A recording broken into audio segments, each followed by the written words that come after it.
భార్యాభర్తలు కలిసి నిర్ణయం తీసుకోవాలి. పైన రూపం చూసి మనం మోసపోయేది కాదు. బిడ్డల్ని ఇచ్చేటప్పుడైనా, అల్లుడిని తెచ్చుకునేటప్పుడైనా, కోడల్ని తెచ్చుకునేటప్పుడైనా పైన రూపం చూసి మోసపోయే కుటుంబాల్లో ఈ రోజు వరకు కూడా నెమ్మది లేని జంటలు చాలానే ఉన్నాయి. మాది లవ్ మ్యారేజ్ అండి, మేము ప్రేమించి పెళ్లి చేసుకున్నామండి, కానీ ఏమీ నెమ్మది లేదండి. ఏమి ప్రేమించి చేసుకున్నావండి? పర్సనాలిటీ చూసి ప్రేమించినావా? ఉద్యోగం చూసి ప్రేమించినావా? ఆస్తి చూసి ప్రేమించినావా? పొలాలు చూసి ప్రేమించినావా? బలము చూసి ప్రేమించినావా?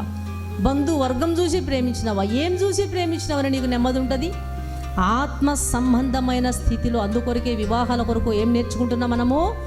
ఒక వ్యక్తిని నువ్వు భర్తగా పొందాలనుకుంటే వివాహ వయసు వచ్చినటువంటి అమ్మాయిలు కానీ, వివాహ వయసు వచ్చినటువంటి అబ్బాయిలు కానీ, నీకు రాబోయే జీవిత భాగస్వామి కొరకు 40 దినములు దేవుని సన్నిధిలో కనిపెట్టి దేవుని చిత్తానుసారముగా మనం ఎన్నుకోవాలి.